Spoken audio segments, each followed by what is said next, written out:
Don't look at who is saying it, but look at what is being said. Gods of Egypt, the complete list. The gods and goddesses of ancient Egypt were an integral part of the people's everyday lives. It is not surprising then that there were over 2,000 deities in the Egyptian pantheon.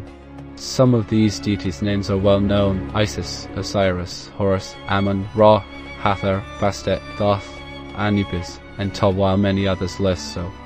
The more famous gods became state deities, while others were associated with a specific region or, in some cases, a ritual or role.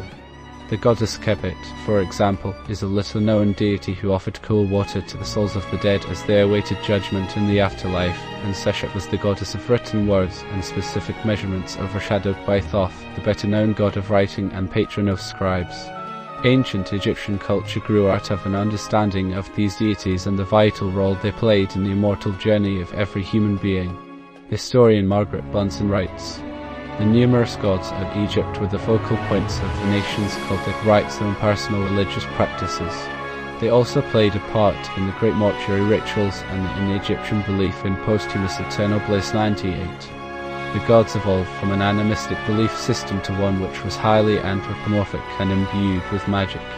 Heka was the god of magic and medicine, but was also the primordial force, predating all the other gods, who enabled the act of creation and sustained both mortal and divine life. The central value of the Egyptian culture was math, harmony and balance, represented by the goddess of the same name and her white ostrich feather, and it was Heka who empowered Ma'at just as he did all the other deities. Heka was the manifestation of Heka magic, which should be understood to be natural laws which today would be considered supernatural, but to the Egyptians were simply how the world and the universe functioned.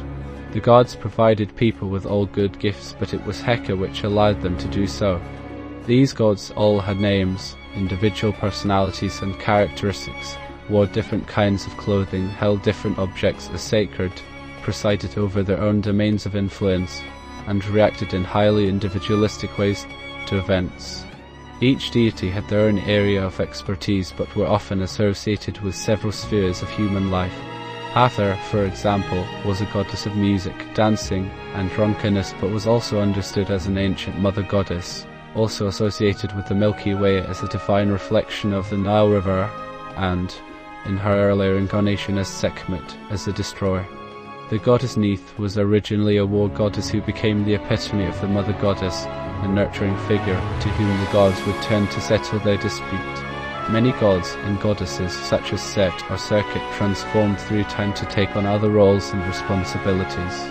These transformations were sometimes dramatic, as in the case of Set, who went from a hero protector god to a villain and the world's first murderer. Serket was almost certainly an early mother goddess, and her later role as protector against venomous creatures, especially scorpions, and guardian of women and children, reflects those characteristics. Bunson writes, "The Egyptians had no problem with a multitude of gods, and they seldom shelved old deities in favor of new ones. Characteristics and roles of various gods were syncretized to reconcile differing religious beliefs, customs, or ideals. For political and religious reasons, for example, the Theban god Ammon, who was considered the most powerful deity in the New Kingdom, was united with Ra, a sun god whose cult dated to the beginnings of Egypt. Worship of the gods of Egypt evolved over time, as large cults developed on a local and then on a national scale. 99. The following list of the gods and goddesses of ancient Egypt is derived from numerous works on the subject which follow below in the bibliography. Every attempt has been made to create a comprehensive listing, but minor regional deities have been omitted if their role seems uncertain or they were transformed into major gods. When a major god evolved from an earlier minor deity, it is noted. Included also are concepts such as the Field of Reeds or Lily Lake, which were regions in the afterlife associated with the gods.